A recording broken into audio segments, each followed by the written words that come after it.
Unnecessary intro song to totally waste your time. All right, time to sound like a broken record again. Because I'm looking at social media, and I'm seeing this tremendous denial coming over people. It's like I'm seeing them brainwash themselves and trying to flush their minds of what we witnessed just a few weeks ago. I can see them trying to just put it out of their mind, trying to turn it into something else. It wasn't what we saw. It was something else. It wasn't a kid. It wasn't a white kid who'd been programmed since birth to say that white men are bad.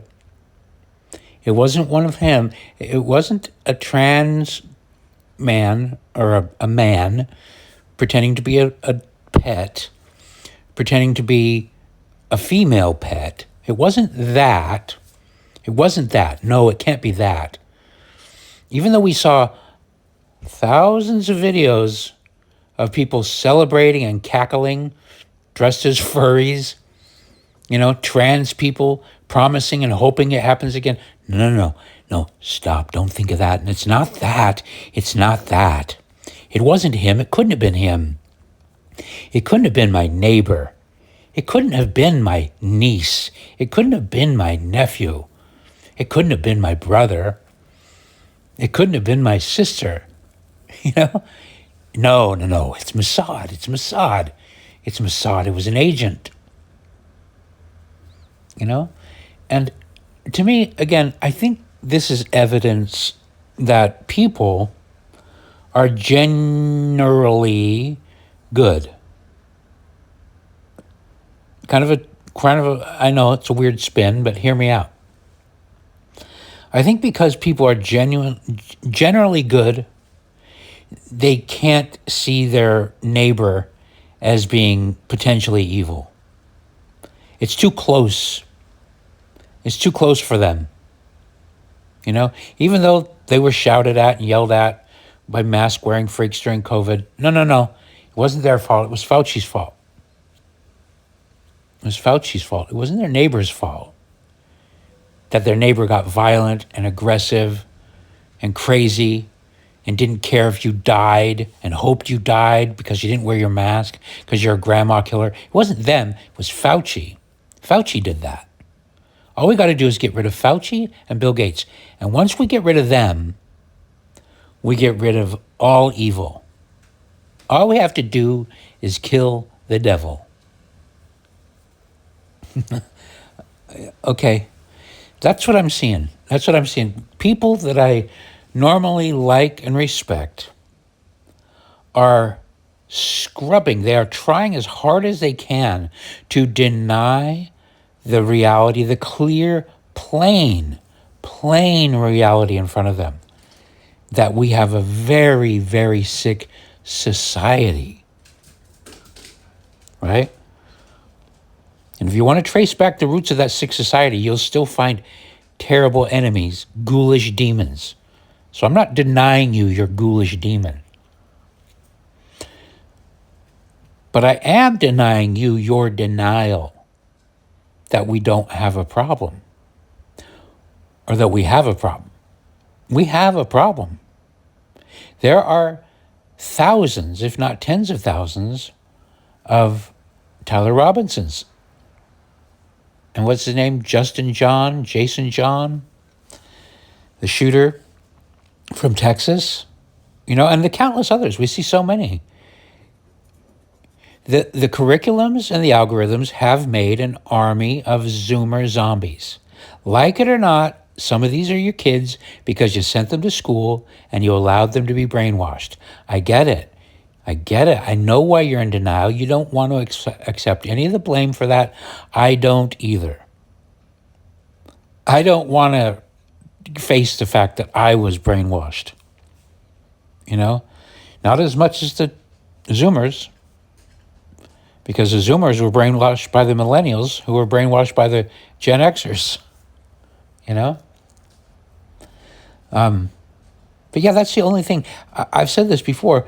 When these kinds of things happen, when the Luigi Mangionis, when the Tyler Robinsons, when the Justin Johns, when the XYZ, I can't name all the other killers, the leftist killers. When these things happen, my question is, why isn't it happening more often? Why is it actually so rare? And I know it seems like I'm saying, how could you say it's rare? It's happening almost daily and weekly now. It's still rare in your neighborhood, right? Except for the people that I know living in Utah.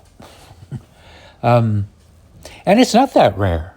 It's not that rare, but it's crazy to me that it only happens every once in a while. Matthew Crooks, Ryan Ruth. Ryan Ruth is a little different because he's an old guy, but he looks like he has that physiognomy of a 14-year-old, that just was put out in the sun for too long. But yeah, I see that happening. Oh, it was Mossad. It was a sloppy Mossad operation. Okay, that's great. Show me the evidence of that. Show me just any bit, It's just like these people are making their cases by denying every bit of the evidence that comes out.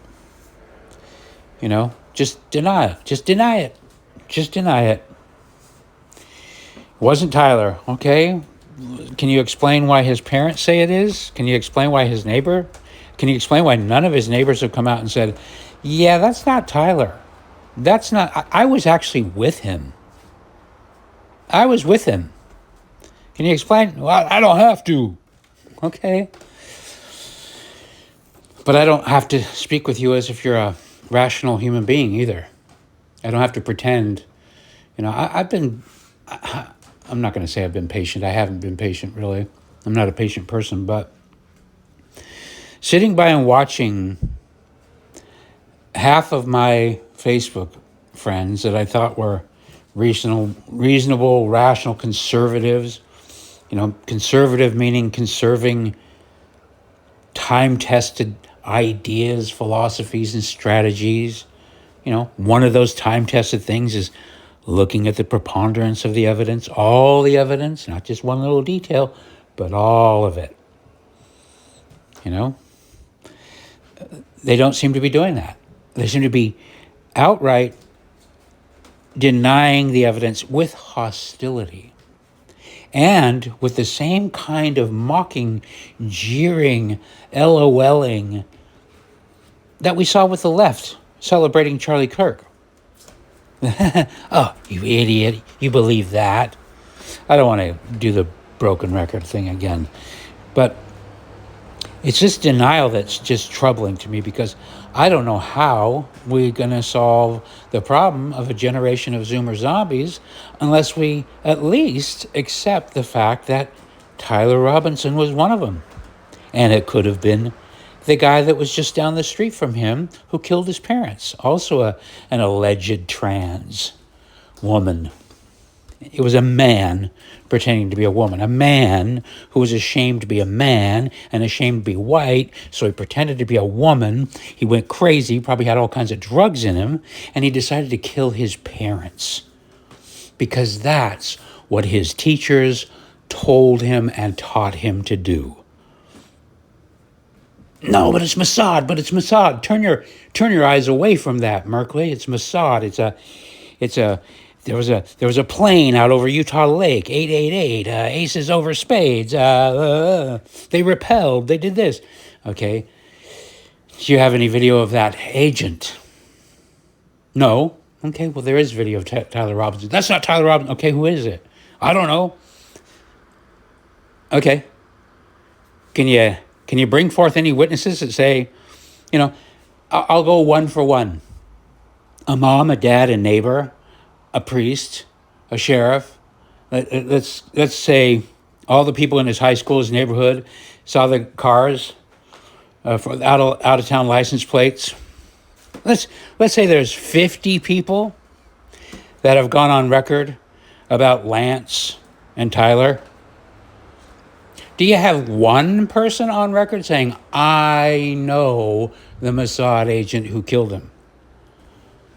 Or am I supposed to believe that Mossad, while doing a sloppy operation, by the way, people are saying it was a sloppy hit. Okay, it was sloppy, but good enough that nobody knows the name of this alleged Mossad agent who did it, or who planted the exploding microphone, or the exploding whatever. Do you have the microphone in your possession, the one that allegedly shot him? Can we see it exploding? Have you made a lavalier mic that can detonate and create a hole, not under the device, but across and behind it, with a magical curving bullet that would shoot out, turn around, whoosh, and go into his neck? Do you have one of those? Because I have a gun and thousands of videos on YouTube that you can look. Just Google it right now. 150-yard kill shot deer. I watched one yesterday. I've been frustrated with this whole thing because people say, well, take an expert. The first one I clicked on, and I'm guessing that if you Google it too, the first one you click on is a 14-year-old boy. He looks like a 14-year-old boy, little pudgy, little fat kid. And he takes the shot. He lines it up, 150-yard shot. He's quiet. His dad's there filming him. And he shoots the deer. He downs it. And the kid's really proud of himself. Reminded me of when I was 14 and I killed my first deer at about the same distance, without a scope. I didn't even have a scope. Give me a scope and that makes things really easy, especially if you're laying down and you have a backpack. I wasn't even laying down when I got mine. I was standing upright. No scope. Iron sights. 150 yards. No exit wound. Merkley, show me video of that. Okay, well, it happened. Ask my brothers and sisters. Ask Chad.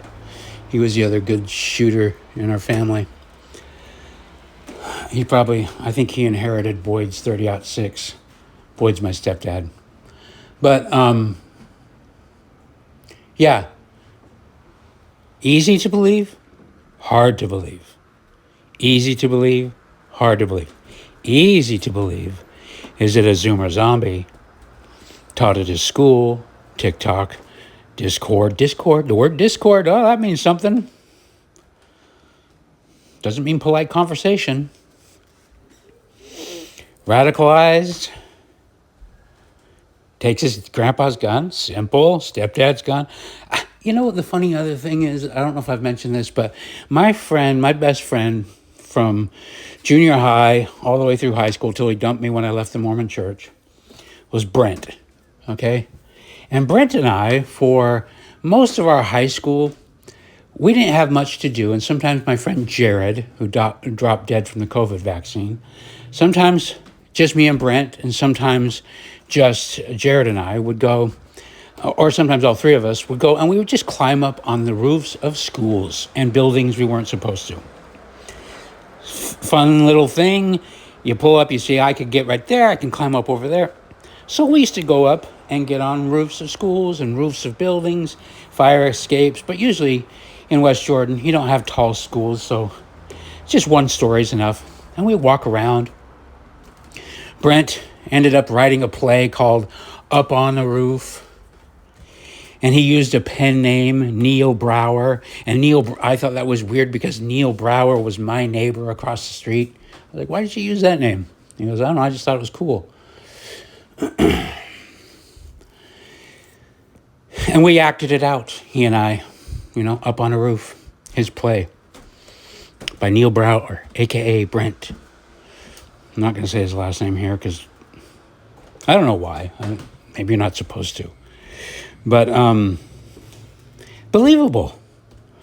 I could have taken that shot. I'm telling you, I could have done it, especially at that age. 22, you're spry. I mean, I watched this guy, fucking, what's his name? George Webb. Just talk about a limited hang. This guy is just bad news.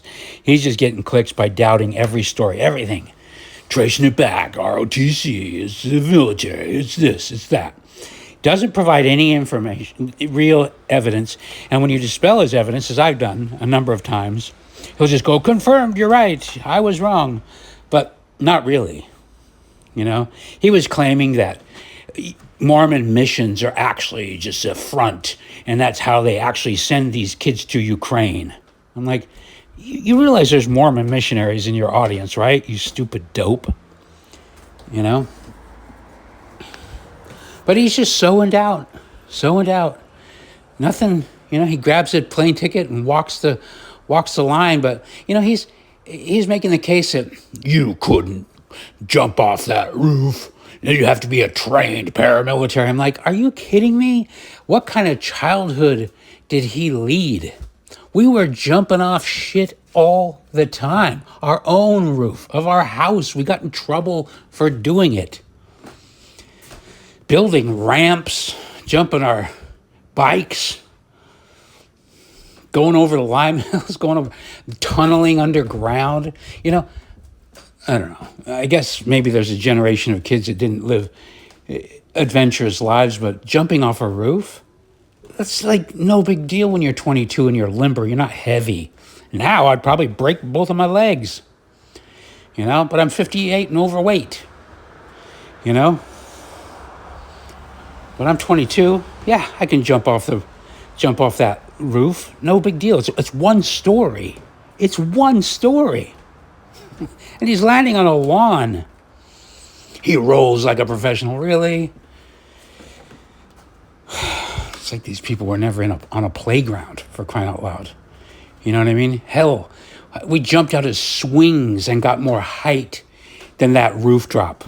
Think about when you were on a swing set, just swinging as fucking hard as you could. You're up at least a story on the top of that swing when you're talking about a tall swing set, not the one in your backyard, but the one at the park.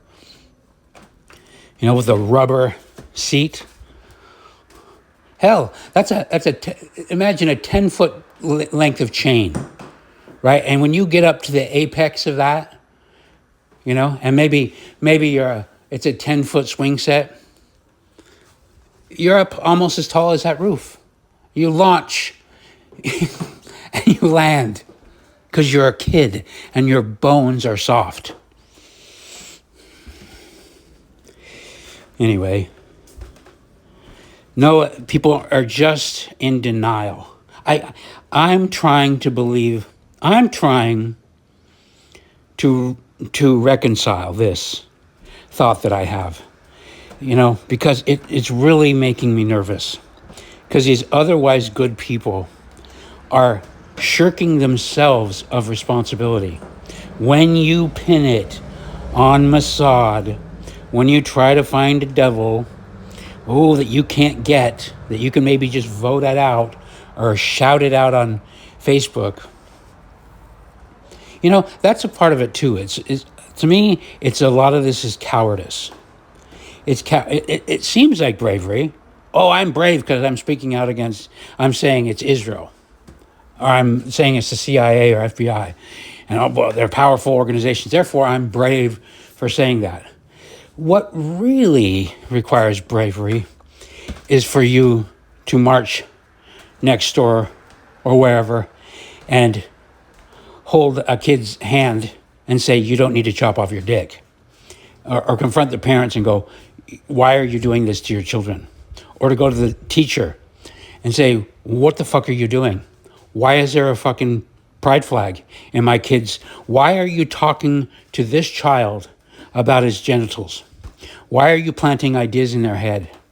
Why are you turning them into a Zoomer zombie? Why are you talking about revolution? Why do 55% of the people, or Democrats polled, say that it's okay to assassinate somebody you don't like? Why? We need to fix that problem. And let me tell you, just cosplaying it like you're fucking Candace Owens. Well, we have proof. Like, did you see what she did? You know, this teaser Monday. I'm going to show you why Tyler Robinson has never even been to UVU. Look, let's put up some betting odds. I can almost guarantee you she's not going to offer anything but some hearsay of somebody she talked to, blah, blah, blah. Somebody I talked to that was at the scene. I won't show you his name, but I'll show you a part of the text message that I got. You know? This one person claims. Yeah, do they have a profile? Did you interview them? Can we listen to that? You supposedly had a phone call with them. Did you record it? Can we listen to it? Or do we have to just trust you? Candace, I know your friend's dead, no disrespect, but what the fuck? Who do you think I am? I have an inside source. Yeah, the fuck you do. The fuck you do. I've seen how sloppy you are with, I'm stuck in a REM. I'm stuck in a REM. What does he mean by that? What kind of language is this? Kids don't talk like that. I'm stuck in a REM. Yeah, I'm stuck in Orem, the city where the shooting occurred. Anyway, yeah, I'm a little upset by it because it's not helping.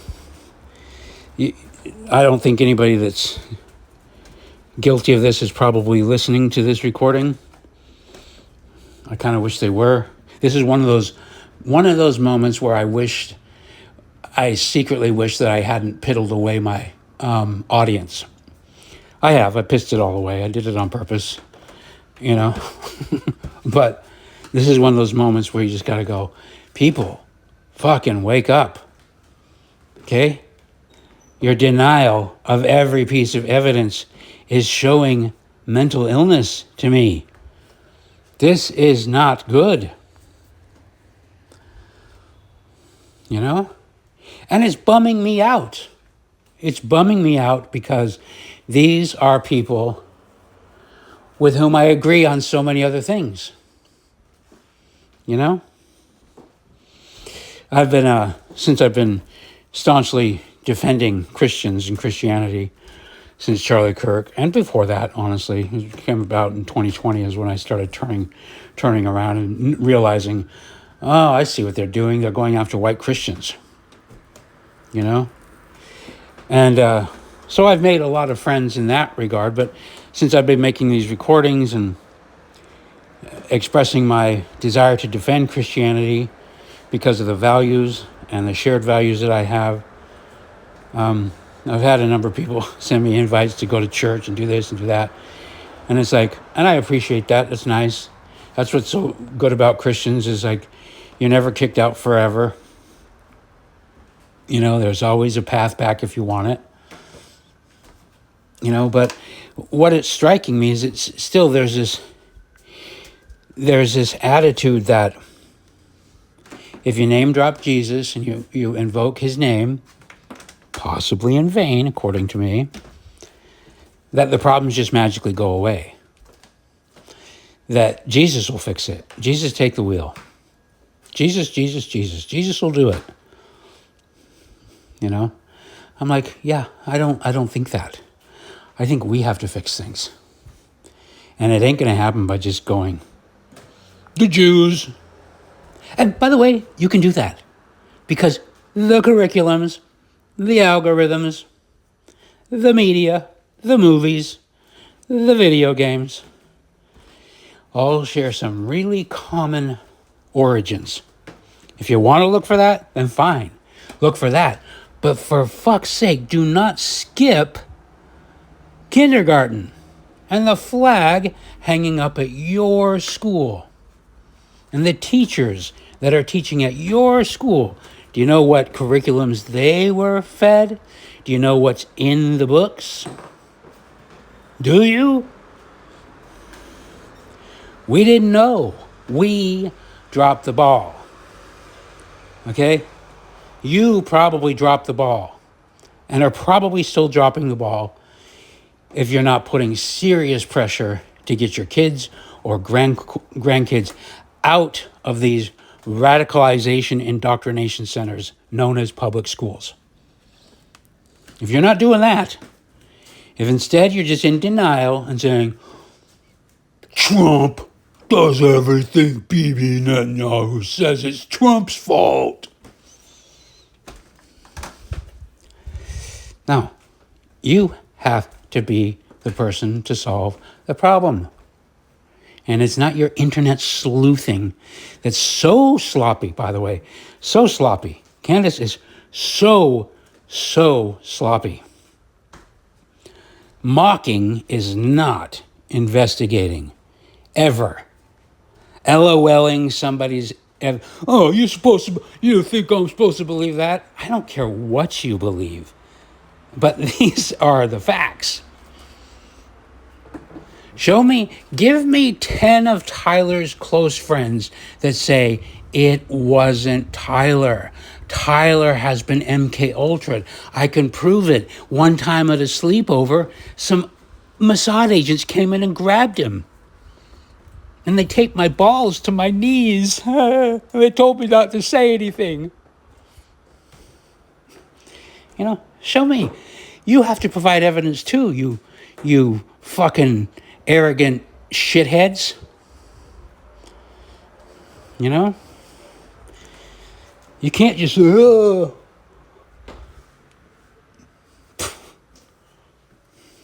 every theory all these theories that they're coming up with are just so bad. The exploding lavalier mic. Oh, interesting. It exploded but didn't explode? So it's there. It exploded. Okay, so if it lifts, the charge must have come from underneath, but there's no hole underneath. It's on the neck. Okay. No. No. There's an assassin in the bush. The bush is still there. Look at some other videos. There's like 1,000 different videos you can see that bush. Did you bother to look at that bush from any other angle? But no, you want to take the pixels. See, it's a guy. Okay. But when he fired his weapon that we all heard, nobody turned that. Oh, because it was silent. His was silent. Okay, so there's a guy on the roof, and he's a patsy, and he fires a gun too, but really the gun comes from somewhere else. So there's actually 3 shooters, 1 hole, 3 shooters. One makes a sound, but the other ones are silent. It's just like, it's preposterous. Drones. There's a drone flying over and it's sound activated. Once you hear the sound from the one, it shoots the others too. Right. And all the security guards were in on it too. Right? Because what this story is that Charlie, as smart and wonderful as he was really a bad judge of character. He hired 10 people to be around him that were actually Mossad, white Christian Mossad agents. Not little Jewish guys with yarmulkes, but white guys from Arizona. They're the ones. They did it. Because they're working for Mossad. It's like, listen to yourself. Listen to yourself, you're insane. Erica did it. Now they're literally saying that now. Erica was a honeypot, classic Mossad honeypot. Okay, so she married him, had 2 of his kids. She's a white lady, married 2 of his kids so she could kill him. This long game to kill him. Instead of just killing him a long time, oh no, but you see, you had to have the movement. It's a signal to the movement. Okay, so let the movement grow. Why don't you just say Charlie Kirk's still alive and he is a Mossad agent? Why don't you just say that? If you're going to go with really, really, really stupid theories, go for the gusto. Right? In fact, if you're going to go for that, just say Charlie's Satan. Charlie Kirk is Satan, and he came to deflate Christianity. He came to punish people, for the cause of Judaism. He secretly was working for Mossad. Come on, why don't you take that one? That's a good theory.